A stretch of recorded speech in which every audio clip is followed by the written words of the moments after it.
What if I told you that 2,000 years ago, a carpenter's son from Nazareth walked the dusty roads of Galilee and spoke words so powerful, so charged with divine electricity, that the blind received their sight, the lame walked, the dead rose from their grave, and the storms of the sea fell silent in an instant? What if I told you that this same power, this same command, this same living force that flowed through the lips of Jesus Christ is not some distant historical curiosity, but a living, breathing principle that resides within you at this very moment, waiting to be awakened, waiting to be spoken, waiting to transform every area of your life from lack into abundance, from sickness into radiant health, from confusion into perfect clarity, from failure into miraculous success? My friend, I ask you now, with all the sincerity of my heart and all the conviction of a lifetime spent studying the depths of the human mind and the infinite nature of divine law, have you ever wondered why you pray and nothing seems to happen? Have you ever knelt beside your bed, clasped your hands together, whispered your deepest desires into the silence of the night, and then awakened the next morning to find that nothing has changed, that your circumstances remain exactly as they were, that your debts still loom, that your body still aches, that your relationships still crumble, that your dreams still seem impossibly far away? Have you ever asked yourself, in that quiet moment of honest reflection, why some people seem to speak their desires into existence with effortless grace, while others struggle and strain and beg and plead and receive nothing but more of the same suffering they have always known? Have you ever wondered what separates the miracle workers from the masses, what distinguishes those who command reality from those who are commanded by it? I tell you now, the answer lies not in some secret formula hidden in ancient scrolls, not in some mystical ritual known only to a chosen few, not in some distant monastery where enlightened masters guard their knowledge from the unworthy. No, my friend, the answer lies within you. The answer has always been within you. And today, in the next 3 hours, I am going to reveal to you the lost command that Jesus used to create miracles, the forgotten principle that has been buried beneath centuries of theological confusion and religious misunderstanding, the living truth that will set you free from every limitation you have ever known. But before we begin this sacred journey together, I ask you to do something for me. If you are ready to transform your life, if you are ready to step into the fullness of your divine inheritance, if you are ready to claim the abundance, the health, the success, the love that is rightfully yours by cosmic law, then take a moment right now to subscribe to this channel, to press that like button, and to leave a comment below telling me what miracle you are ready to manifest in your life. Your comment is not just words on a screen, it is a declaration to the universe, a statement of intent, a seed planted in the fertile soil of your subconscious mind. Write it now, and let us begin this transformation together.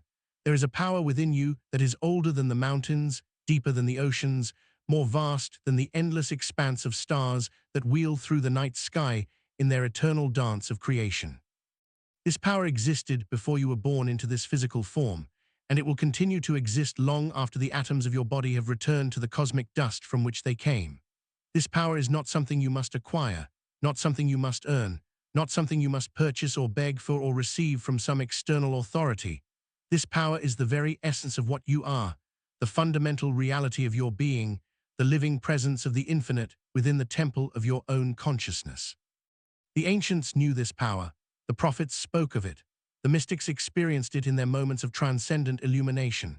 And Jesus, that magnificent teacher of spiritual law who walked among us 2,000 years ago, demonstrated this power in ways that astounded the multitudes and confounded the learned scholars of his day. He healed the sick with a word. He multiplied loaves and fishes to feed thousands. He calmed the raging storm with a simple command. He raised the dead from their tombs. And he did all of this not through some supernatural ability that was denied to ordinary human beings, but through a perfect understanding of the laws of mind, the principles of consciousness, the divine mechanics of creation that operate within every single one of us. The works that I do shall ye do also, Jesus declared to his disciples, and greater works than these shall ye do. Do you understand the profound significance of these words?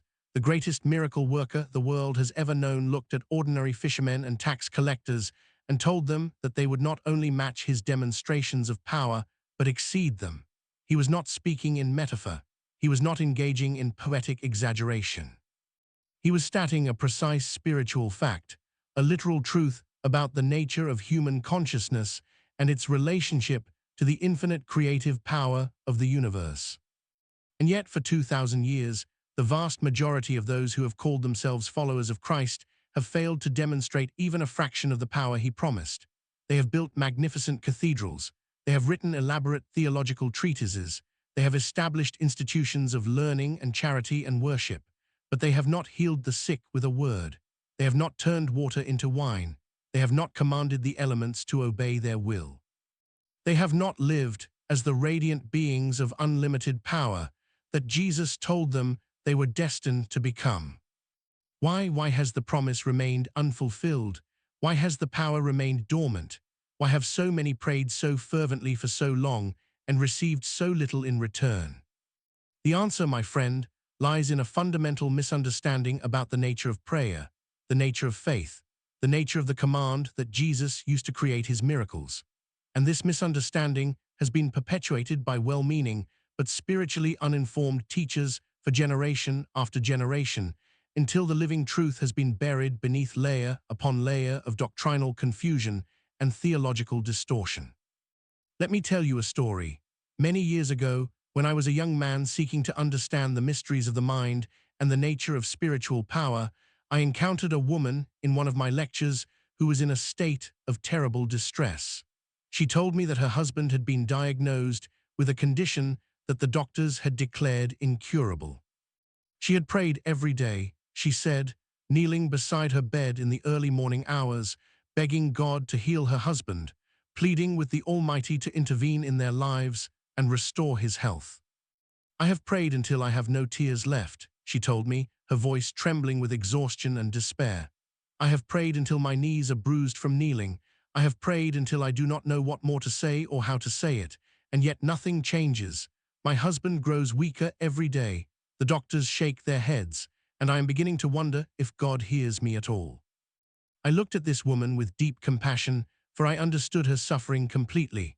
I had seen countless others in similar situations, crying out to a God they believed was far away, begging for intervention from a power they thought was separate from themselves, hoping for a miracle that seemed perpetually just beyond their reach. "My dear friend," I said to her, "you have been praying in the wrong direction. You have been looking up toward the sky, searching for God in the clouds, begging an external deity to reach down and change your circumstances. But the God of which Jesus spoke, the Father to whom he directed his prayers, is not in the sky. The kingdom of heaven is not in some distant celestial realm. The kingdom of God is within you," Jesus declared. "And until you understand this truth, your prayers will continue to echo into emptiness." She looked at me with confusion at first, then with growing interest, then with something that resembled hope. I continued, "The subconscious mind is the creative power within you. It is the God of which the scriptures speak, the Father with whom Jesus communed, the infinite intelligence that creates and sustains all things. When you pray, you are not sending a message to some distant entity who may or may not choose to respond. You are planting a seed in the fertile soil of your own deeper mind, the mind that controls every function of your body, the mind that connects you to the infinite creative power of the universe, the mind that accepts whatever you believe and works to manifest it in your physical experience. This is the first great secret of the lost command that Jesus used to create miracles.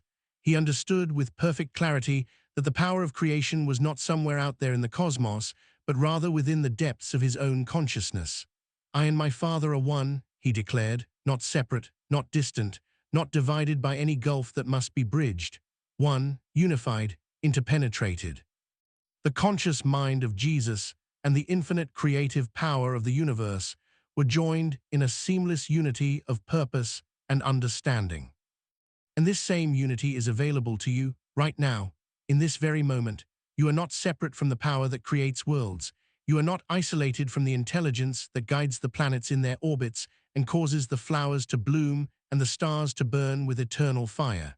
You are an individualized expression of that power, a focal point of that intelligence, a living embodiment of the creative force of the universe itself. As a man thinketh in his heart, so is he, proclaims the ancient proverb. Notice carefully the wording of this profound truth. It does not say, as a man thinketh in his head, so is he. It does not say, as a man wishes or hopes or desires, so is he. It says, as a man thinketh in his heart, and the heart in the symbolic language of Scripture represents the subconscious mind, the deeper self, the feeling nature of consciousness where beliefs are held and from which all experience flows. Your subconscious mind does not argue with you. It does not question your beliefs or challenge your assumptions. It does not ask whether your thoughts are reasonable or logical or aligned with external facts. It simply accepts whatever you impress upon it with feeling and conviction, and it begins immediately to work toward the manifestation of that impression in your physical experience. If you impress upon it illness, it produces illness. If you impress upon it poverty, it produces poverty. If you impress upon it failure and limitation and lack, it produces these conditions in your life with mechanical precision and absolute reliability. And here is the transformative truth that changed my life and has changed the lives of countless others who have understood it. If you impress upon your subconscious mind health, it produces health. If you impress upon it wealth, it produces wealth. If you impress upon it success and abundance and harmonious relationships and creative expression, it produces all of these things with the same mechanical precision and absolute reliability with which it previously produced their opposites. The subconscious mind is impersonal. It is a creative medium that takes the form of whatever mold you place upon it. It is like the soil of the earth, which does not care whether you plant weeds or roses. It simply nurtures whatever seeds you sow and brings forth their fruit in due season. It is like the creative power of electricity, which does not care whether you use it to light a hospital or execute a criminal. It simply flows through whatever channels you provide and produces results according to its nature. This understanding completely transforms our approach to prayer, to visualization, to affirmation, to every technique of mental and spiritual development. We are not begging an external power to intervene in our affairs. We are not pleading with a distant deity to take pity on our suffering. We are working with a living law, a responsive medium, a creative principle that operates with mathematical precision according to the patterns of thought and feeling that we consistently maintain in our consciousness. Now let us examine more closely the specific method that Jesus used, the actual command that produced his miraculous demonstrations. When Jesus healed the sick, he did not wring his hands and beg God to consider doing something. He did not pray lengthy prayers filled with doubt and uncertainty. He did not suggest or hope or wish. He commanded. He spoke with authority. He addressed conditions and circumstances as if they had already changed, as if the healing was already accomplished, as if the miracle was already complete. Lazarus, come forth, he commanded at the tomb of his friend. Not, dear God, if it be thy will, and if thou art not too busy with other matters, wouldst thou consider possibly bringing Lazarus back from the dead? No, a direct command, a statement of authority, an invocation of power that expected and received immediate response. Peace, be still, he said to the raging storm, not a prayer, not a petition, not a request, a command, an order, a decree spoken with such absolute conviction and authority that the very elements of nature reorganized themselves in obedience to his word. Stretch forth thy hand, he said to the man with the withered limb. And in that moment of command, the withered hand was restored to wholeness, because Jesus spoke from a state of consciousness in which the healing was already accomplished, already real, already manifest in the invisible realm of mind before it appeared in the visible realm of matter. This is the lost command. This is the forgotten power. This is the method that has been obscured by centuries of theological misunderstanding and religious confusion. Jesus did not pray the way most people pray today. He did not beg. He did not plead. He did not express doubt or uncertainty or conditional hope. He commanded. He decreed. He spoke from a state of consciousness in which the desired condition was already real, already accomplished, already manifest. And the subconscious mind, that great responsive medium that connects individual consciousness to the infinite creative power of the universe, accepted his command and immediately began to reorganize physical reality to conform to his mental pattern.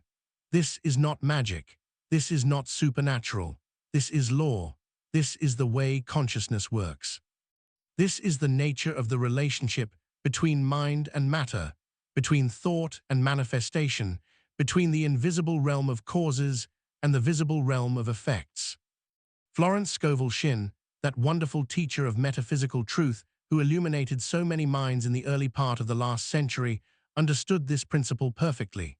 She taught that your word is your wand, that the words you speak, particularly the words you speak with feeling and conviction, have creative power because they impress themselves upon the subconscious mind and set into motion the forces that produce corresponding conditions in your experience.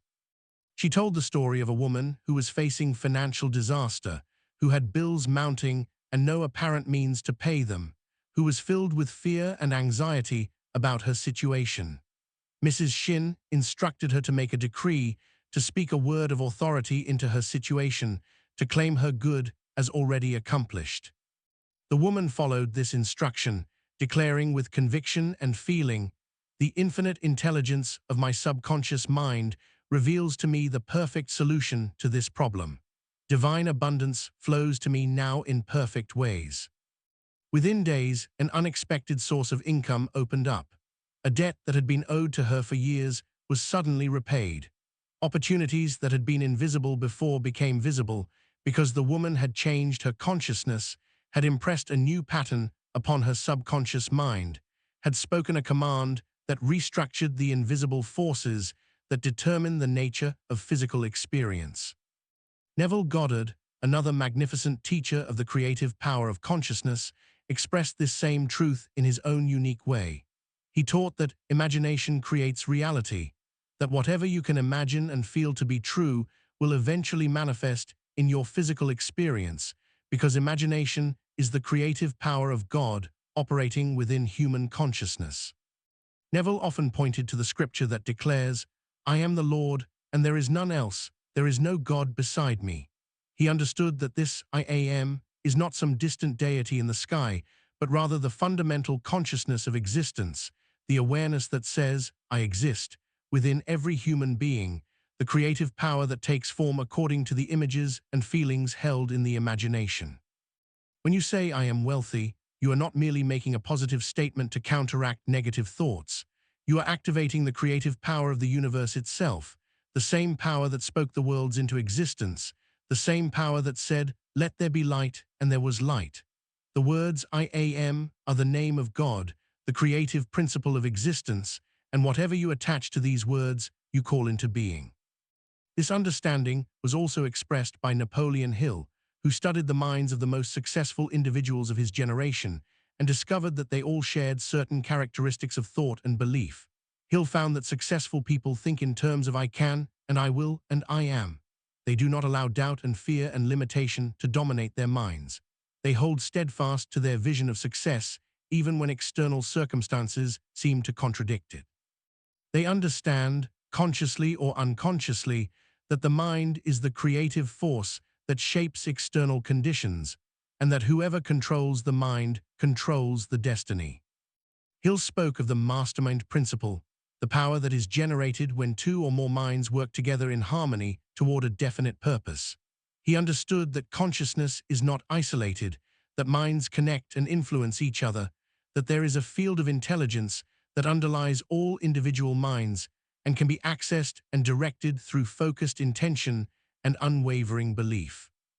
And Carl Jung, that great explorer of the depths of the human psyche, gave scientific expression to many of these same truths when he spoke of the collective unconscious, the archetypes, the synchronicity that connects inner and outer experience in meaningful patterns. Jung understood that the unconscious mind is not merely a repository of repressed memories and forgotten experiences, but a creative matrix that shapes the very nature of physical reality. Jung observed that when patients in psychotherapy changed their internal images, their external circumstances changed as well. Relationships that had been conflicted became harmonious. Careers that had been stalled suddenly advanced. Physical symptoms that had resisted all medical treatment disappeared. The inner and the outer were connected by invisible threads of causation that operated according to laws that psychology was only beginning to understand. All of these great minds, coming from different backgrounds and using different vocabularies, were pointing to the same fundamental truth: consciousness creates. The mind is not merely a passive observer of external events, but an active participant in the creation of those events. The thoughts you think, the beliefs you hold, the images you entertain in your imagination, the feelings you cultivate in your emotional nature. All of these are seeds planted in the fertile soil of the subconscious mind, and they will inevitably produce their corresponding fruits in the garden of your physical experience. But here is where most people go wrong. They understand, at least intellectually, that thoughts have power. They read books about positive thinking. They attend seminars about the law of attraction. They create vision boards and recite affirmations and try to visualize their desired outcomes. And yet, despite all of these efforts, their circumstances remain largely unchanged. Their bank accounts remain depleted. Their bodies remain ill. Their relationships remain troubled. Their dreams remain unfulfilled. Why does the law work for some and not for others? Why do some people speak commands that reshape reality, while others speak the same words and receive nothing but disappointment? The answer lies in the difference between mere words and true conviction, between surface affirmation and deep belief, between conscious statements and subconscious impressions. When Jesus spoke his commands, he was not reciting formulas that he hoped might work. He was expressing the absolute certainty of his consciousness, speaking from a state in which the miracle was already accomplished, declaring what he knew to be true in the invisible realm of cause before it appeared in the visible realm of effect. The subconscious mind does not respond to words. It responds to feeling, to conviction, to the deep sense of reality that underlies your conscious statements. You can repeat, "I am wealthy," 1,000 times a day, but if in your heart, in the depths of your feeling nature, you believe yourself to be poor, then it is the feeling of poverty that is being impressed upon your subconscious mind, and it is poverty that will continue to manifest in your experience. This is why Jesus said, "When ye pray, believe that ye receive them, and ye shall have them." The believing must come first. The receiving follows. Most people reverse this order. They say, "When I receive, then I will believe." But this is to misunderstand the nature of the creative process. In the realm of consciousness, which is the realm of causes, believing is receiving. When you truly believe, when you feel it in the depths of your being, when your imagination is filled with the reality of your desire, then the manifestation is already accomplished in the invisible realm, and its appearance in the physical world is merely a matter of the unfolding of time and circumstance. Let me share with you another case from my experience. A young man came to see me who was struggling to establish himself in business. He had tried multiple ventures, and each one had ended in failure. He was deeply discouraged and was beginning to believe that he was simply not meant to succeed, that some people were destined for prosperity and others for poverty, and that he, unfortunately, fell into the latter category. I asked him about his habitual thoughts, his daily mental patterns, the things he said to himself when he was alone. At first, he did not understand the relevance of my questions, but as we talked, it became clear that his mind was filled with images of failure, expectations of rejection, assumptions of inadequacy. Before every business meeting, he would mentally rehearse all the ways things could go wrong. After every setback, he would replay his mistakes obsessively, burning them deeper and deeper into his consciousness. His affirmations of success were thin veneer laid over a foundation of failure consciousness. Your subconscious mind is like a faithful servant, I told him. It takes your habitual thoughts as commands and works to fulfill them with absolute precision. You have been commanding failure, and your faithful servant has been delivering exactly what you commanded. The results in your life are not evidence that success is impossible for you. They are evidence that the law is working perfectly, responding to the commands you have been giving, whether consciously or unconsciously. I taught him the lost command that Jesus used. I showed him how to speak to his subconscious mind with authority, how to impress upon it new patterns of thought and feeling, how to command success rather than beg for it, how to assume the feeling of the wish fulfilled rather than the feeling of the wish frustrated. Before you fall asleep each night, I instructed him, construct in your imagination a simple scene that implies the fulfillment of your desire. See yourself shaking hands with a satisfied customer. See yourself depositing money in the bank. See yourself receiving congratulations from friends and family on your success. Make the scene vivid. Make it real. Feel the emotions you would feel if this were actually happening. And as you fall asleep with this scene in your mind and these feelings in your heart, you are impressing a new command upon your subconscious mind, a command that will be accepted and fulfilled with the same precision that your previous commands of failure were accepted and fulfilled. He followed these instructions faithfully. It was not easy at first. His old habits of thought resisted the new patterns, but he persisted night after night, week after week, continuously impressing upon his subconscious mind the reality of his success until it began to feel natural, until it began to feel true, until it began to feel like the inevitable outcome of his efforts. Within months, his circumstances began to change. Opportunities that had been invisible before became visible. People who had been indifferent before became interested. Deals that had been blocked before began to flow. And within 2 years, he had established a thriving business that continues to prosper to this day. Was this a miracle? In a sense, yes. Every demonstration of the creative power of consciousness is a miracle, a wonderful expression of the infinite potential that lies within every human being. But it was also the lawful result of the proper use of the mind, the predictable outcome of applying the principles that Jesus taught and demonstrated 2,000 years ago. It is your Father's good pleasure to give you the kingdom, Jesus said. Notice these words carefully. It is not the Father's grudging reluctance. It is not the Father's conditional willingness. It is the Father's good pleasure.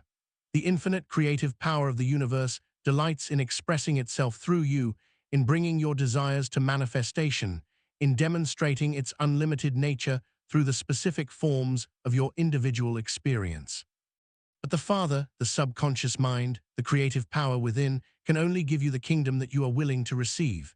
If you hold yourself apart from abundance through thoughts of unworthiness, then the kingdom cannot flow to you, not because it is being withheld, but because you are blocking its flow. If you dam a river, the water cannot pass. If you close a door, the light cannot enter. If you fill your consciousness with limitation, the unlimited cannot manifest through you. Your part in this divine partnership is to open yourself to receive, to believe, to assume the feeling of the wish fulfilled, to speak the word of authority that commands your good into manifestation, and then to trust, with patient confidence, that the subconscious mind is working beneath the surface of your awareness, reorganizing circumstances, attracting opportunities, moving people and events into alignment with your dominant mental patterns. This is not passive waiting. This is active trust. There is a difference. Passive waiting is filled with doubt and anxiety. Active trust is filled with confidence and peace. Passive waiting constantly questions whether anything is happening. Active trust knows that something is happening, that the unseen forces are at work, that the harvest is ripening even though the fruit is not yet visible. Cast thy bread upon the waters, for thou shalt find it after many days, says the book of Ecclesiastes. The bread you cast upon the waters is the command you give to your subconscious mind, the impression you make upon the creative medium, the seed you plant in the infinite soil. And you shall find it after many days, the manifestation will come, the harvest will appear, the physical reality will conform to your mental pattern. But you must cast the bread, you must give the command, you must plant the seed, and you must do so with conviction, with authority, with the feeling of certainty that characterizes true belief. Many people ask me, Dr. Murphy, how do I cultivate this feeling of belief? How do I convince my subconscious mind of something that my conscious mind knows is not yet true? This is an excellent question, and the answer lies in the proper understanding of the relationship between imagination and reality. Your subconscious mind does not distinguish between a vividly imagined experience and a physically real experience. When you imagine something with sufficient vividness and emotional intensity, your subconscious mind accepts it as real and begins to work toward its manifestation in physical form. This is why visualization is such a powerful technique. When you close your eyes and construct in your imagination a detailed scene that implies the fulfillment of your desire, you are speaking directly to your subconscious mind, in the language it understands best, the language of images and feelings. You are bypassing the critical faculty of the conscious mind, which might argue and question and doubt, and you are impressing your desire directly upon the creative medium that has the power to bring it forth into manifestation. But visualization alone is not enough. The images must be accompanied by feeling. They must be imbued with emotion. They must be felt as real, not merely seen as pictures. When you imagine yourself in your desired state, you must feel the emotions you would feel if the desire were already fulfilled. Feel the joy, the gratitude, the satisfaction, the peace. Let these emotions permeate your entire being, filling every cell of your body, saturating every layer of your consciousness. This combination of vivid imagery and intense feeling constitutes the command that Jesus used. This is the lost secret that has been hidden in plain sight for 2,000 years. This is the power that lies dormant within you, waiting to be awakened, waiting to be directed, waiting to transform your life from ordinary to extraordinary, from limited to unlimited, from mundane to miraculous. Let us now turn our attention specifically to the manifestation of wealth, for this is an area in which many people struggle and suffer needlessly. There is nothing spiritual about poverty. There is nothing holy about lack. There is nothing virtuous about living in a state of constant financial anxiety, unable to pay your bills, unable to provide for your family, unable to contribute to causes you believe in, unable to enjoy the material blessings of this abundant universe. Beloved, I wish above all things that thou mayest prosper and be in health, even as thy soul prospereth, says the third epistle of John. This is the will of the infinite for you: prosperity, health, well-being, abundance in all its forms. The universe is infinitely abundant, and it is your birthright to participate in that abundance, to express it through your individual experience, to use the material resources of this world for your good and the good of all. But many people have been taught to believe that money is evil, that wealth is corrupt, that spiritual people should be indifferent to material concerns.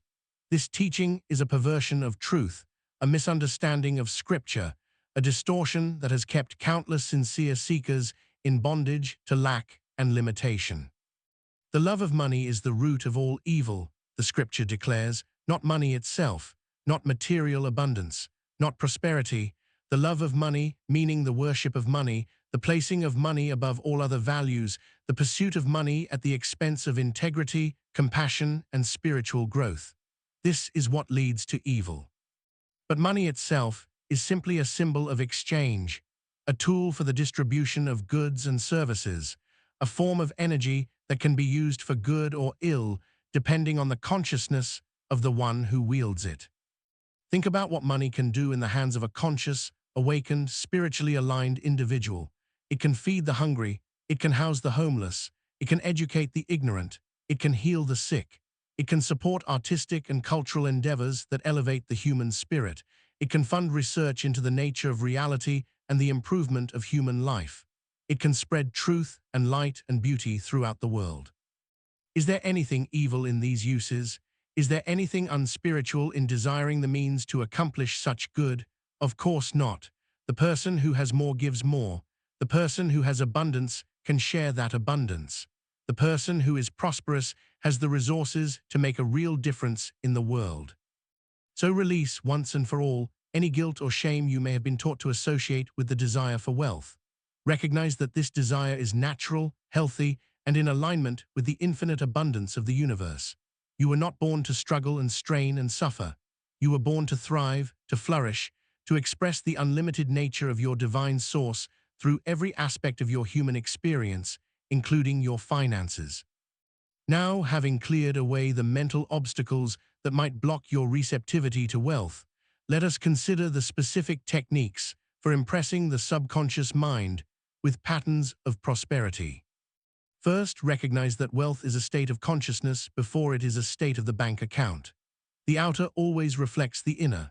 If your consciousness is filled with thoughts of lack, limitation, scarcity, and insufficiency, then your finances will reflect these inner conditions no matter how hard you work, no matter what strategies you employ, no matter what opportunities come your way.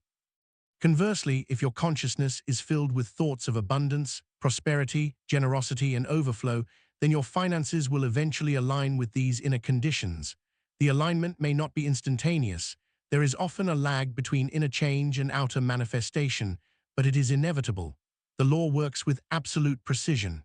As within, so without. As above, so below.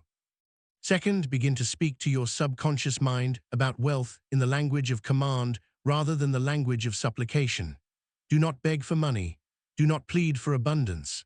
Do not pray as if prosperity was something distant and uncertain that might or might not come to you depending on the whim of some external authority. Instead, command, decree, affirm with authority and conviction.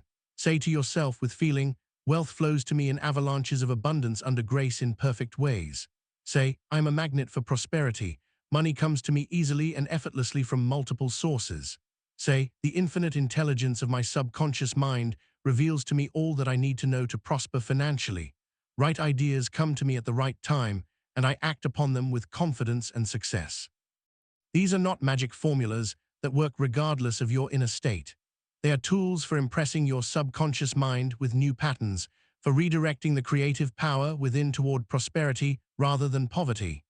They work to the degree that you feel them to be true, that you accompany them with emotion and conviction, that you speak them from a state of consciousness that expects and accepts their fulfillment. Third, visualize specific scenes that imply wealth. See yourself looking at a bank statement that shows a large balance. See yourself making purchases without anxiety, knowing that you have more than enough. See yourself giving generously to causes you believe in. See yourself enjoying the freedom and security that come with financial abundance. Make these scenes vivid. Engage all of your senses. Feel the paper of the bank statement in your hands.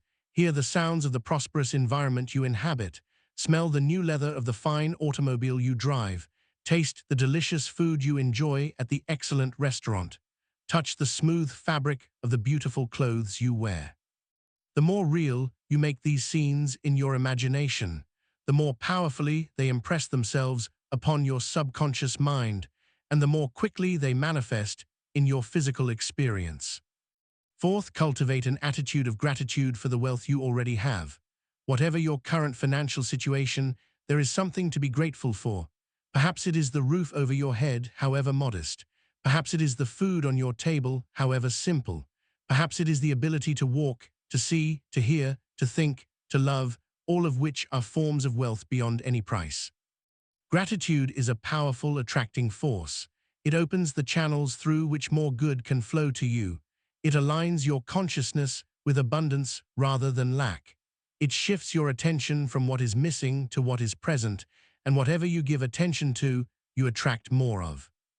Unto everyone that hath shall be given, and he shall have abundance, Jesus taught. This seems paradoxical at first. Why should those who already have received more?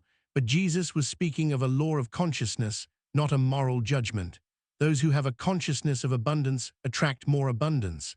Those who have a consciousness of lack attract more lack. The outer circumstances reflect the inner state. So if you want to have more, begin by appreciating what you have. Begin by feeling wealthy in the midst of whatever circumstances you currently experience. Begin by giving thanks for the abundance that is already flowing through your life, even if that abundance is not yet manifesting in the specific form of money. Fifth, take inspired action.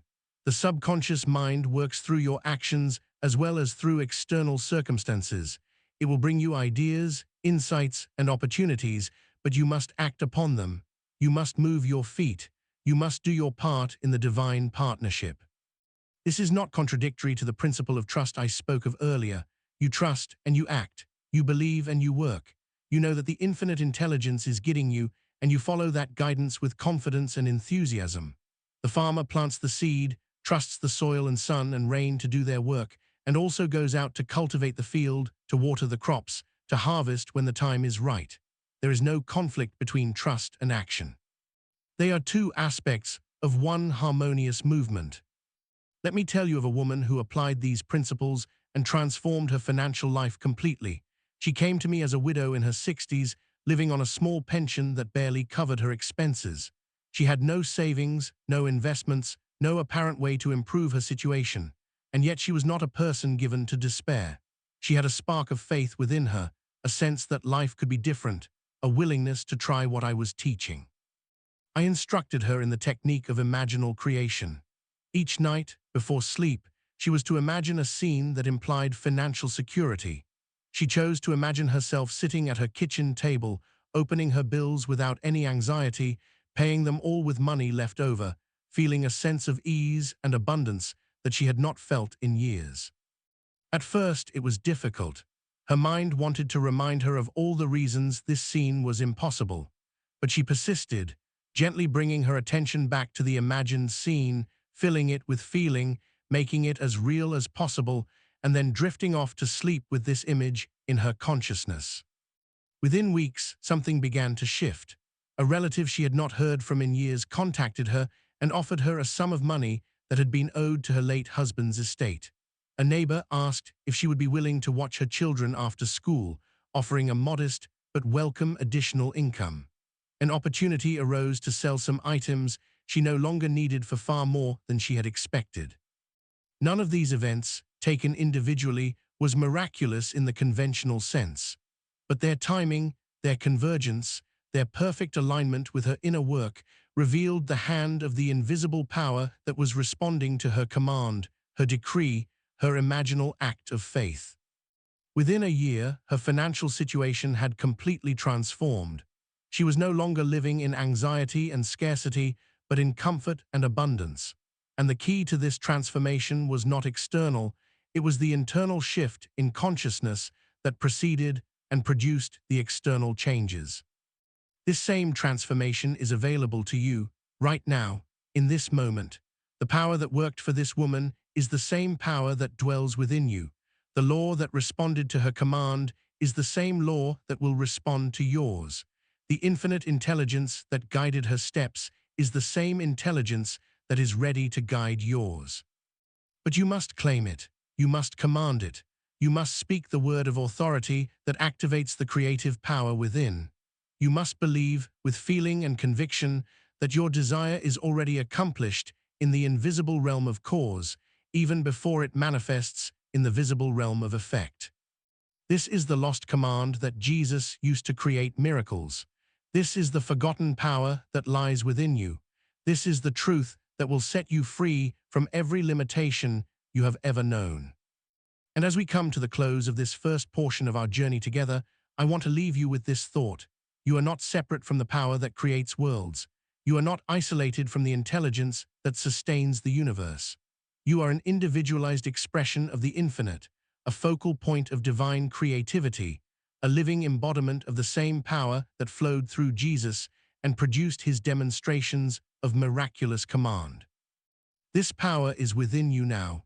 It is waiting to be recognized, to be directed, to be unleashed upon the circumstances of your life. It does not require years of study or practice to access. It is immediately available the moment you understand and apply the principle. So as you go forward from this moment, remember who you are. Remember the power that dwells within you. Remember the lost command that creates miracles. And begin, today, to speak that command into every area of your life that needs transformation. Your word is your wand. Your imagination is your workshop.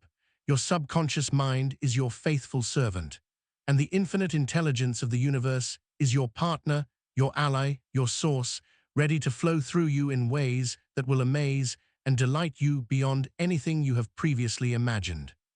Speak the word, give the command, and watch as the miracles unfold. The power that moves through you at this very moment is the same power that spoke the universe into existence, the same creative force that flung the stars across the vast expanse of space, the same intelligent energy that causes your heart to beat 70 times each minute without any conscious effort on your part, the same infinite wisdom that coordinates the trillions of cells in your body in perfect harmony, each one performing its function with exquisite precision. This power does not sleep. This power does not diminish. This power does not play favorites or withhold itself from any living soul who learns to work with it in harmony with its laws. And now, as we continue this sacred journey together, I want to take you deeper into the mysteries of the subconscious mind, deeper into the mechanics of manifestation, deeper into the understanding of how you can use the lost command that Jesus demonstrated to create miracles of healing, of abundance, of success, of harmonious relationships, of creative expression, of everything your heart truly desires. Let us speak now of the principle of non-resistance, for this is one of the most misunderstood yet most powerful aspects of the creative law. Jesus taught, "Resist not evil." Florence Scovel Shinn emphasized this principle throughout her writings, declaring that what you resist persists, and that the way to overcome any negative condition is not to fight against it, but to replace it with its positive opposite. Consider the nature of resistance. When you resist something, you give it power. When you fight against something, you energize it with your attention and emotion.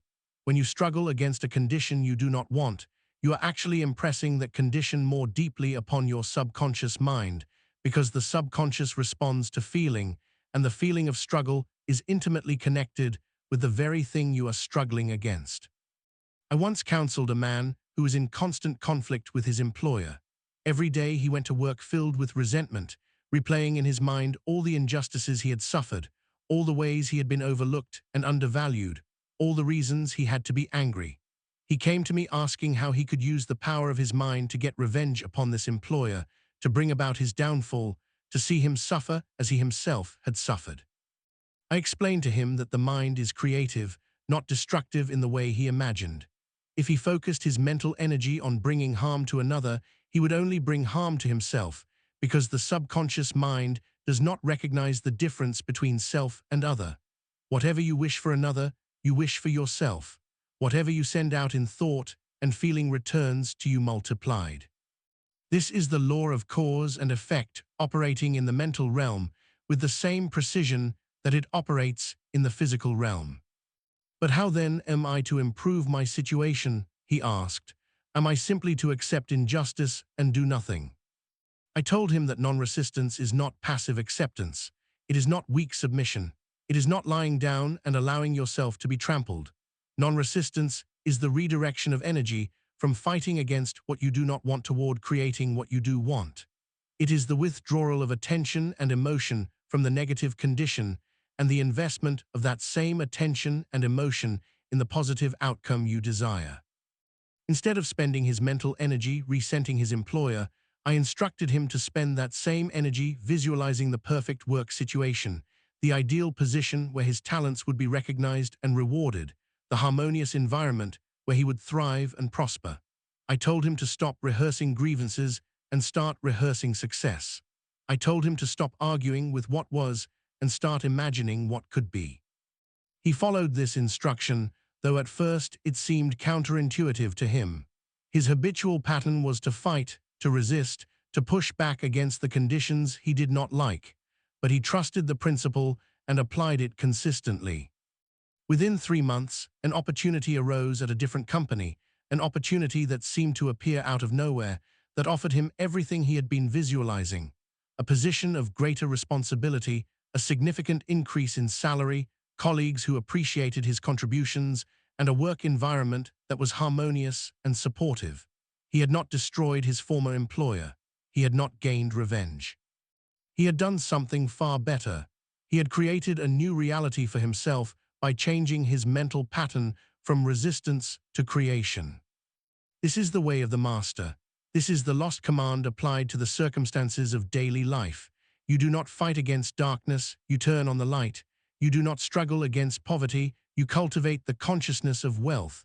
You do not battle against sickness, you affirm and feel and imagine perfect health. You do not resist evil, you overcome evil with good. Be not overcome of evil, but overcome evil with good, wrote Paul to the Romans. This is not mere moral instruction. It is a statement of psychological and spiritual law. The way to overcome any negative condition is not to oppose it directly, but to replace it with its positive opposite, to fill your consciousness so full of the good that there is no room left for the bad.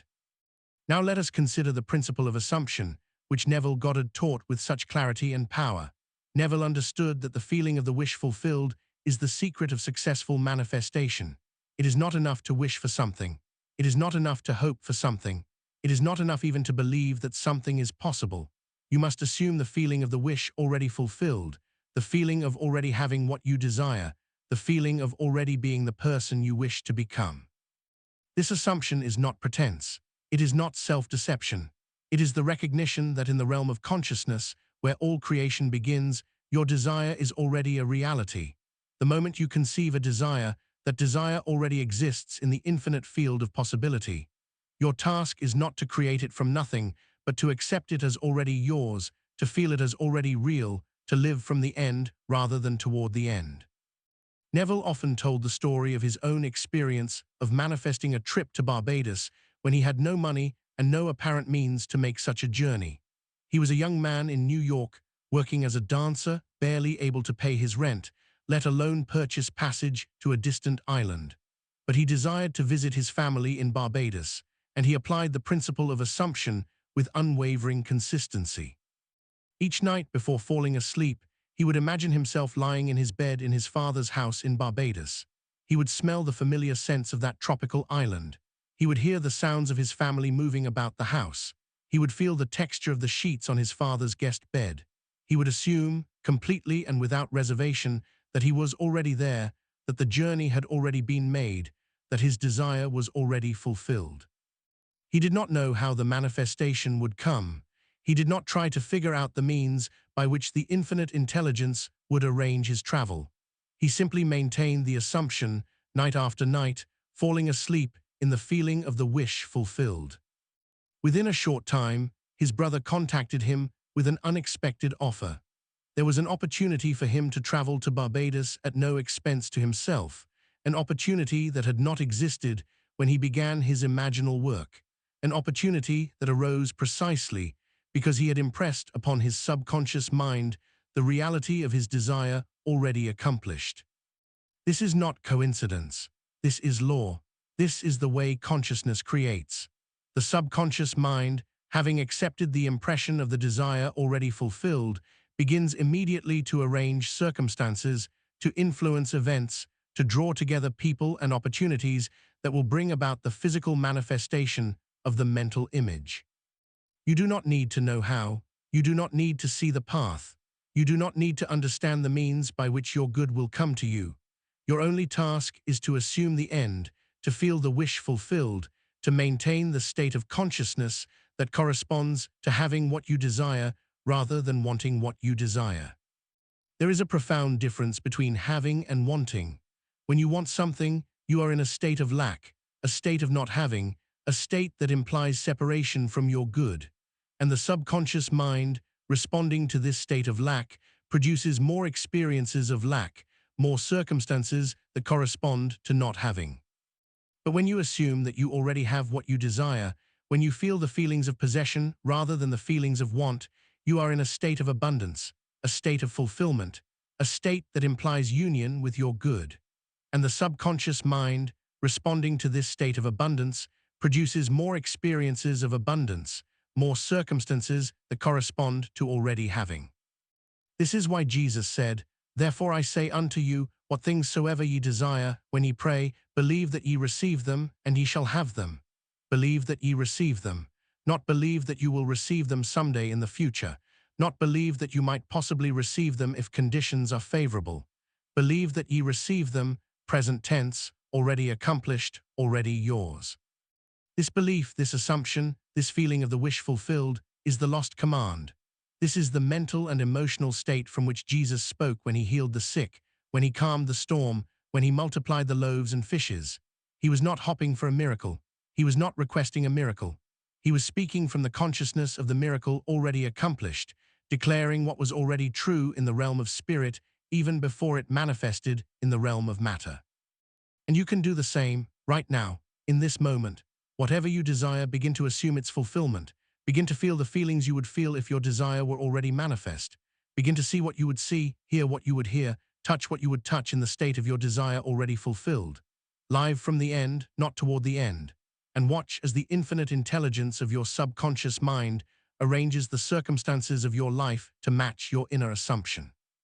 Let us now speak of healing, for there are many who suffer from physical ailments who need to understand the relationship between mind and body, between thought and health, between consciousness and the physical form. The body is not separate from the mind. The body is the visible expression of the invisible patterns held in consciousness. Every cell of your body is responsive to your thoughts and feelings. Every organ, every tissue, every system is influenced by the mental and emotional atmosphere in which it functions. Medical science is beginning to confirm what the mystics and metaphysicians have always known, that stress and negative emotions suppress the immune system, that positive emotions and mental states enhance the body's natural healing capabilities, that there is a direct connection between what you think and feel and how your body functions. But this understanding goes even deeper than modern medicine has yet recognized. The body is not merely influenced by the mind. The body is the crystallization of the mind in physical form. Disease is not primarily a physical condition with mental side effects. Disease is primarily a mental condition with physical expressions. When the patterns of thought and feeling are changed, the physical manifestation changes accordingly. This does not mean that all illness is conscious choice or that those who are sick are to be blamed for their condition. Much of the mental patterning that produces physical symptoms operates at the subconscious level, below the threshold of conscious awareness. People do not consciously choose to be ill, but the subconscious beliefs and habitual mental patterns that contribute to illness can be changed, and when they are changed, the body responds. I have witnessed countless healings in my years of teaching and counseling. I have seen tumors disappear, chronic conditions resolve, pain vanish, and vitality return in people who learn to use the power of their subconscious mind to create health rather than disease. These were not flukes or exceptions. They were demonstrations of law, predictable results of the proper application of mental and spiritual principles. Let me share with you a technique for healing that has proven effective for many people. It begins with the recognition that the subconscious mind controls all the vital functions of the body. The subconscious mind built your body from a single cell, following the blueprint encoded in your DNA. The subconscious mind heals your cuts and bruises without any conscious direction from you. The subconscious mind maintains the constant temperature of your blood, the rhythmic beating of your heart, the complex chemistry of your digestion. All of this happens automatically, intelligently, perfectly, without any conscious involvement on your part. This same intelligence that built your body and maintains its functions can also heal your body of any condition if it is given the proper direction. The subconscious mind responds to suggestion, to imagery, to feeling. When you impress upon it the image and feeling of perfect health, it accepts this impression and begins to work toward its manifestation in physical form. Before sleep each night, relax your body completely, let go of all tension, allow yourself to sink into a state of deep calm and receptivity. In this state, your subconscious mind is most accessible, most responsive to impression. Then speak to your body with authority and love. Speak to the cells of your body as you would speak to a child you adore, with tenderness and confidence. Say to your body, "Every cell of my body is filled with the healing light of infinite intelligence. The power that created me now heals me completely. Perfect health is my natural state, and I return to that state now. Every organ, every tissue, every system functions in perfect harmony and perfect health." As you speak these words, see them being true. Imagine the healing light flowing through your body, filling every cell with vitality and life. Feel the feeling of perfect health, the energy, the vitality, the strength, the freedom from pain. Make this image and feeling as vivid and real as possible. Then release the matter to the subconscious mind. Do not worry about how the healing will occur. Do not try to direct the specifics of the process. Simply trust that the intelligence that built your body knows how to heal your body, and that having received your impression of perfect health, it is now working to bring that impression into physical manifestation. Repeat this process each night before sleep and each morning upon awakening. Be consistent, be persistent, be patient. The healing may come quickly or it may unfold gradually over time, but if you maintain the impression of perfect health, if you consistently feed your subconscious mind with images and feelings of vitality and well-being, the healing will come. It must come because it is law. I remember a woman who came to me with a skin condition that had plagued her for years. She had tried every medical treatment available without success. The condition caused her great embarrassment and distress, and she had almost given up hope of ever being free of it. I taught her the technique I have just described. Each night, she would relax deeply and imagine her skin as perfectly smooth, perfectly healthy, perfectly beautiful. She would see herself looking in the mirror and admiring her flawless complexion. She would feel the feeling of confidence and freedom that came with having healthy skin. At first, there was no visible change. The condition remained as it had been. But she persisted, trusting the law, continuing her nightly practice with faith and consistency. After several weeks, she began to notice small improvements. The condition was not as severe, the irritation was less intense, the appearance was slightly better. Encouraged, she continued her practice with renewed commitment. Within 3 months, her skin was completely clear. The condition that had resisted all medical treatment for years had disappeared entirely.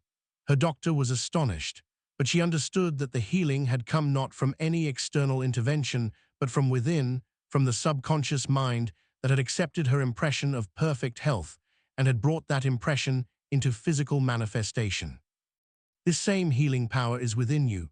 Whatever condition you may be facing, however long you may have struggled with it, however resistant it may have seemed to other treatments, the healing power of your subconscious mind is available to you. Impress upon it the image and feeling of perfect health. Speak to it with authority and love. Trust it to do its work, and watch as your body responds to the creative power of your consciousness. Now let us consider the role of faith in the manifestation process. Faith is not blind belief in something unsupported by evidence. Faith is the recognition of a truth that is not yet visible, the confident expectation of a result that has not yet manifested, the inner knowing that transcends the limitations of physical perception. Faith is the substance of things hoped for, the evidence of things not seen, declares the scripture. Notice these words carefully. Faith is the substance. Faith is the evidence. Faith is not merely a psychological attitude that helps you feel better while you wait for things to happen. Faith is the very substance out of which your desired manifestation is formed. Faith is the evidence, the proof, the demonstration that your desire already exists in the realm of spirit even before it appears in the realm of matter. When you have true faith in the fulfillment of your desire, you are no longer hopping or wishing or wanting. You are knowing, you are certain, you are resting in the quiet confidence that what you have decreed is already accomplished, that the creative power of your subconscious mind has accepted your command and is working to bring it forth into physical expression. This faith is not something you must struggle to generate. Faith comes naturally when you understand the law, when you see how the mind works, when you recognize the absolute reliability of the creative principle that operates within you. A farmer does not struggle to have faith that his seeds will grow. He understands the law of agriculture, he sees how it works, and he plants his seeds with confident expectation of harvest. A scientist does not struggle to have faith that water will boil at a certain temperature. She understands the laws of physics, she sees how they work, and she applies heat to water with confident expectation of the result. In the same way, when you truly understand the law of the subconscious mind, when you see how your thoughts and feelings create your circumstances, when you recognize the absolute reliability of the creative principle, faith becomes natural, effortless, automatic. You plant your mental seeds with the same confident expectation that the farmer plants his physical seeds. You apply the principles with the same certainty that the scientist applies her formulas. This is why study and understanding are so important. The more deeply you understand the law, the more naturally your faith will flow. The more you see the principle demonstrated in your own experience and in the experiences of others, the more unshakable your confidence will become. So continue to study, continue to learn, continue to apply what you are learning and observe the results. Each demonstration, each answered prayer, each manifestation of your mental work will strengthen your faith and make the next demonstration that much easier. Let us now speak of the relationship between your individual mind and the infinite mind of which it is a part. This understanding is crucial for the proper use of the lost command that Jesus demonstrated. You are not an isolated unit of consciousness, separated from all other units by unbridgeable gulfs. You are an individualized expression of one infinite consciousness, a wave upon one infinite ocean, a ray of one infinite sun. The boundaries that seem to separate you from others, from nature, from the source of all life, are not absolute barriers, but permeable membranes through which the infinite constantly flows. Carl Jung spoke of the collective unconscious, the shared foundation of psychic life that underlies all individual consciousness. He observed that certain symbols, images, and patterns appear in the dreams and myths of all peoples, regardless of their cultural background or historical period. He recognized that beneath the surface of individual minds lies a vast reservoir of shared experience and wisdom that connects all human beings, and indeed all life. This collective unconscious is not separate from your individual subconscious mind. It is the deeper layer of your own mind, the part that connects you to the whole of existence. When you impress a desire upon your subconscious mind, you are communicating not only with your individual creative power, but with the infinite creative power of the universe itself. This is why the subconscious mind can bring about results that seem impossible from the perspective of individual effort. It has access to resources, information, and connections that are invisible to the conscious mind. It can arrange circumstances, influence events, and draw together people and opportunities from the most unexpected directions.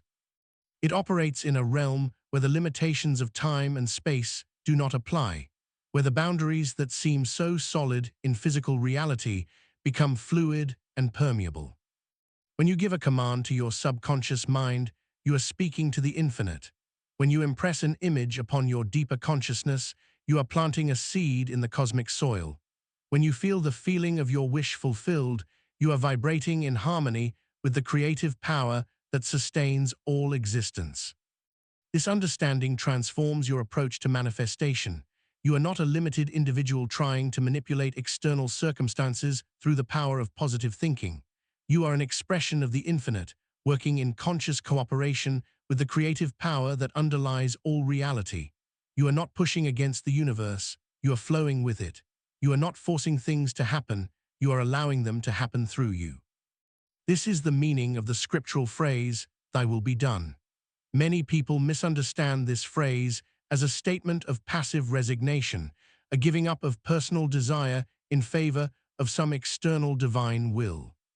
But when you understand that the will of the infinite and your deepest desires are one, when you recognize that the Father's good pleasure is to give you the kingdom, when you see that the infinite expresses itself through your individual fulfillment, then "Thy will be done" becomes a statement of alignment, a declaration of harmony between your conscious intention and the infinite power that flows through you.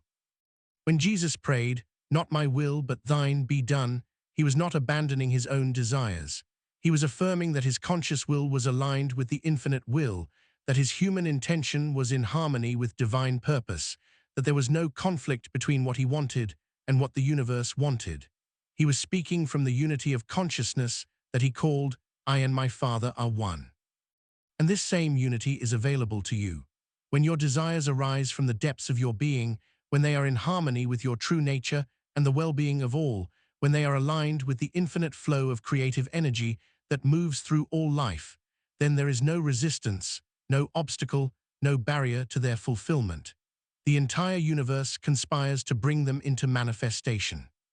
This is why it is so important to examine your desires, to make sure they arise from your authentic self rather than from conditioning, fear, or limitation. A desire that arises from a sense of lack, from a feeling of unworthiness, from a need to prove yourself to others, carries within it the seeds of its own frustration.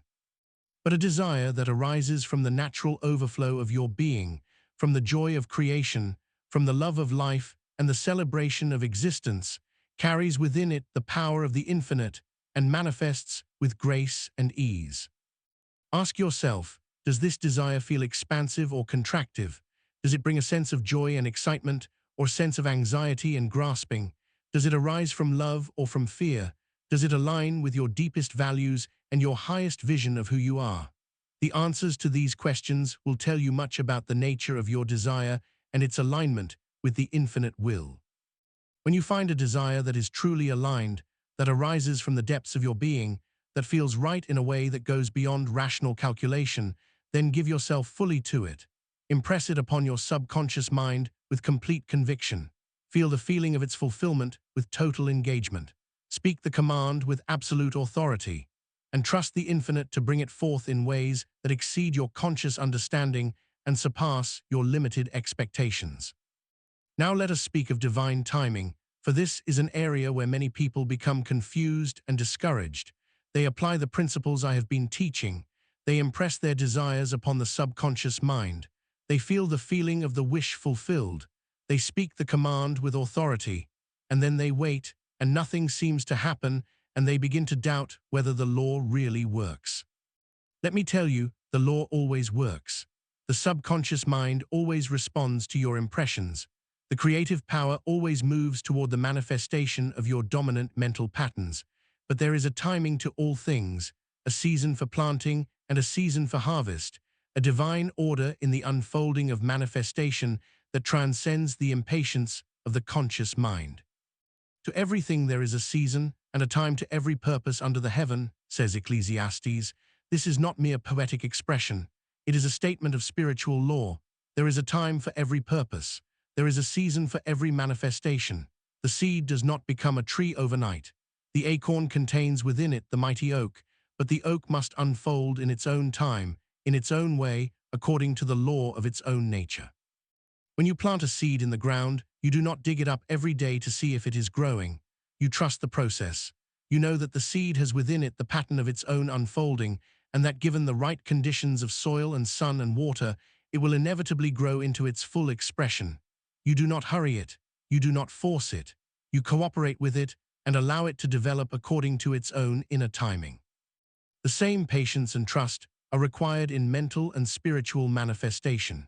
When you plant a seed in the soil of your subconscious mind, when you impress upon it the image and feeling of your desire, you must then trust the process, knowing that the subconscious mind is working, that the creative power is moving, that the manifestation is unfolding even when you cannot see any outward evidence of it. Doubt interrupts this process. Impatience disrupts it. Constantly digging up the seed to see if it is growing actually prevents the growth. When you impress a desire upon your subconscious mind and then immediately begin to doubt whether it will manifest, you are impressing a new pattern, a pattern of doubt, which counteracts the original impression. When you anxiously ask, "Why hasn't it happened yet?" you are affirming that it has not happened, which becomes a new creative command. The proper attitude is one of calm, confident expectation. You have planted the seed. You have given the command. You have done your part. Now you trust the subconscious mind to do its part. You go about your daily life with peace and assurance, knowing that your good is on its way, that the manifestation is unfolding, that the harvest will come in its proper season. This does not mean you become passive or inactive. You continue to take inspired action. You continue to move in the direction of your desire. You continue to do whatever is before you to do, but you do it from a state of trust rather than a state of anxiety. You do it from a feeling of having rather than a feeling of wanting. You do it in harmony with the divine timing rather than in resistance to it. Sometimes the manifestation comes quickly, almost instantaneously. I have seen cases where healing occurred within minutes of the mental work. I have seen cases where an opportunity appeared within hours of the visualization. When the consciousness is clear, when the impression is vivid, when the feeling is strong, when there is no conflicting belief or doubt, the manifestation can be almost immediate. Other times, the manifestation unfolds more gradually. There may be intermediate steps, unexpected developments, apparent setbacks that are actually redirections. The path from where you are to where you want to be may not be a straight line. The infinite intelligence sees the whole picture, knows all the factors involved, and orchestrates the manifestation in the most perfect way, which may not be the way your conscious mind expected. Trust this process. Trust the infinite intelligence. Trust the subconscious mind that is working on your behalf. And when the timing seems longer than you expected, use that time to deepen your conviction, to strengthen your faith, to refine your vision. The delay is not a denial.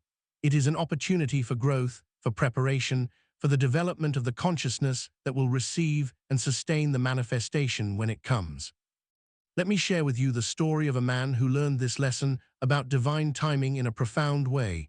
He came to me seeking to manifest a specific career opportunity. He had visualized it, affirmed it, impressed it upon his subconscious mind with what seemed like perfect technique. And then he waited. Weeks passed, months passed.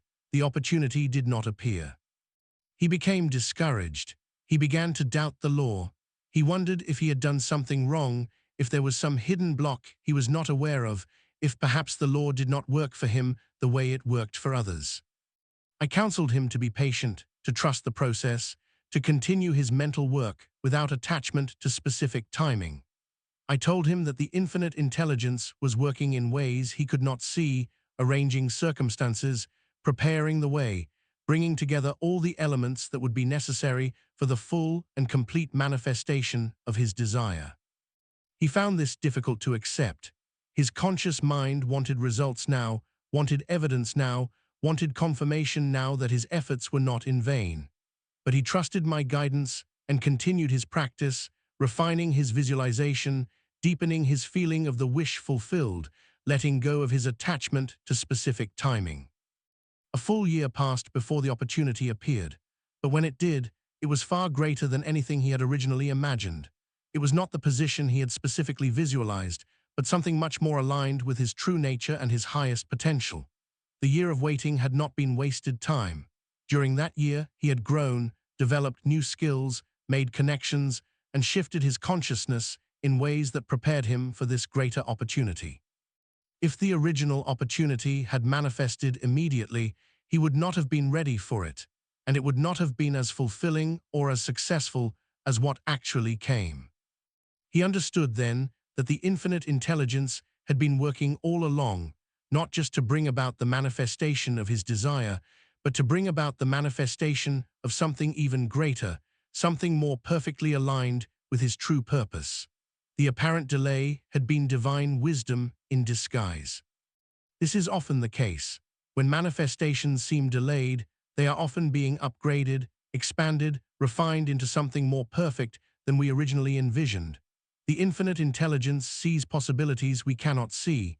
It knows our true desires even better than we know them ourselves, and it works to fulfill not just our conscious requests, but our deepest, most authentic aspirations. So when you are tempted to become impatient, remember this truth. Trust the timing, trust the process, trust the infinite intelligence that is working on your behalf. Your good is coming. It may come in ways you expect, or it may come in ways that surprise and delight you, but it is coming. The law works. The subconscious mind responds. The creative power manifests. Now let us consider the importance of mental imagery in the manifestation process. The subconscious mind thinks in pictures. It responds more powerfully to images than to words. When you visualize something with vivid detail and emotional intensity, you are communicating with your subconscious mind in its native language. This is why all the great teachers of mental and spiritual science have emphasized the power of imagination. Neville Goddard made imagination the centerpiece of his teaching, declaring that imagination creates reality and that whatever you can imagine and feel to be true will manifest in your experience. Napoleon Hill spoke of the importance of definiteness of purpose and the need to hold a clear mental picture of your goal.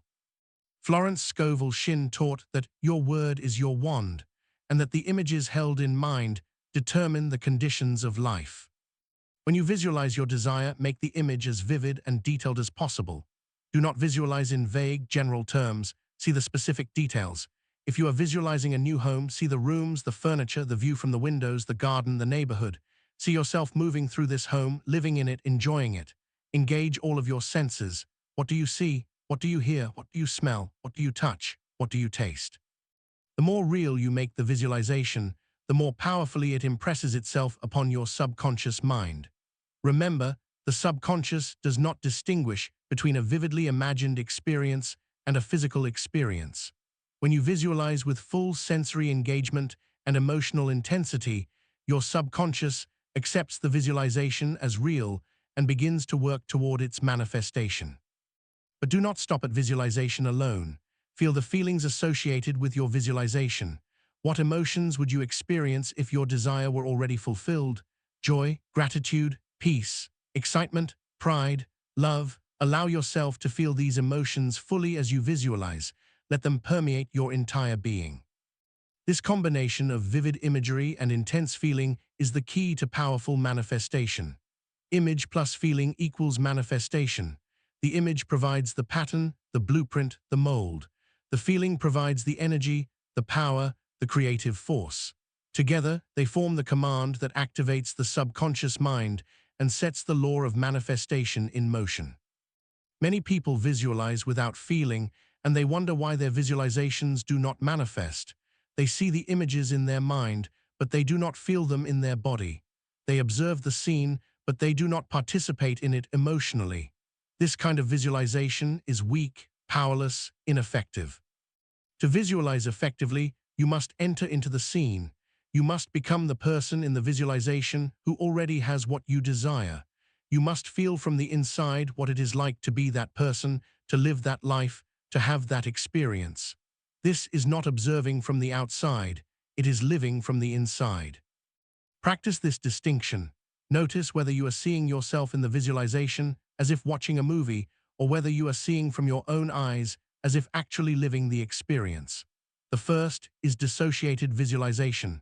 The second is associated visualization. Associated visualization is far more powerful because it engages your emotions more fully and impresses itself more deeply upon your subconscious mind. Also notice whether you are visualizing in color or in black and white, whether the images are clear or fuzzy, whether they are life-sized or small. Vivid, clear, full-color, life-sized images are more powerful than pale, vague, small images. Practice making your visualizations as bright and vivid as possible. And practice persistence. A single visualization session, no matter how vivid and intense, is usually not enough to impress a new pattern upon the subconscious mind. The subconscious mind is influenced by repetition. The habitual patterns of thought and feeling that have shaped your consciousness over years and decades will not be changed by a single session of mental work.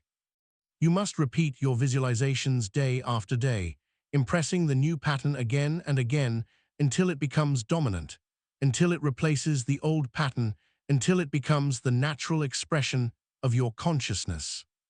This is why I recommend visualization before sleep and upon awakening, the times when the conscious mind is relaxed and the subconscious mind is most accessible.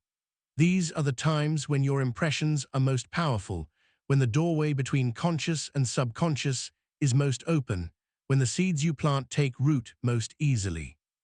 Make it a practice, make it a habit, make it as natural and automatic as brushing your teeth or eating breakfast. Every night before you fall asleep, enter into your visualization. Feel the feeling of your wish fulfilled. Fall asleep in that feeling, allowing it to be the last impression upon your consciousness before you enter the realm of dreams. Every morning, upon awakening, return to your visualization. Feel the feeling again. Let it be the first impression of your consciousness as you begin your day. This consistent, persistent practice will transform your subconscious patterns more surely than any single dramatic experience. It is the steady drip of water that wears away the stone, not the occasional torrent. It is the daily practice that builds new mental muscles, not the once-in-a-while effort. And now, as we come to the close of our journey together, I want to leave you with this final thought, this final truth, this final reminder of the infinite power that dwells within you. You are not what you have been taught to believe you are. You are not limited, finite, weak, powerless, dependent on external circumstances for your happiness and success. You are an expression of the infinite creative power of the universe. You are a channel through which divine intelligence flows into physical expression. You are a being of unlimited potential, capable of demonstrations that would seem miraculous to those who do not understand the law. The power that Jesus used to heal the sick, to calm the storm, to raise the dead, to multiply the loaves and fishes, is the same power that dwells within you at this very moment. It is not something you must acquire or earn or receive from some external source. It is your very nature, your essence, your birthright. The lost command is not really lost. It has always been available. It has always been within you. It was only hidden by layers of ignorance, doubt, and false belief. And now that you understand it, Now that you see how the law works, now that you know the power of your subconscious mind and the creative force of your imagination and feeling, you can begin to use this command consciously, deliberately, to transform every area of your life. Speak to your circumstances with authority, command your good into manifestation, assume the feeling of the wish fulfilled, visualize with vivid detail and emotional intensity, persist with faith and patience, trust the divine timing, align yourself with the infinite will that desires your fulfillment. And remember, above all, that you are never alone in this process. The infinite intelligence that creates and sustains all things is your partner, your ally, your source. It is within you and around you and through you. It is closer to you than your own breath, more intimate than your own heartbeat. It is the very foundation of your existence, the ground of your being, the eternal presence in which you live and move and have your being. Fear not, little flock, for it is your Father's good pleasure to give you the kingdom. This is the truth, this is the law, this is the promise that cannot be broken. Claim your kingdom, speak your command, awaken to the power within you, and let the miracles unfold. Go now in peace and confidence, knowing that the infinite power of the universe goes with you, works through you, and manifests as your perfect life. May you prosper and be in health, even as your soul prospers. May all your desires be fulfilled in ways that bless you and all those whose lives you touch. May you walk in the light of understanding and live in the joy of constant demonstration. The kingdom is within you, the power is within you, the lost command is no longer lost. It is yours, use it wisely, use it lovingly, use it boldly. And watch as your life becomes a testimony to the infinite creative power of the human mind, united with the divine intelligence of the universe.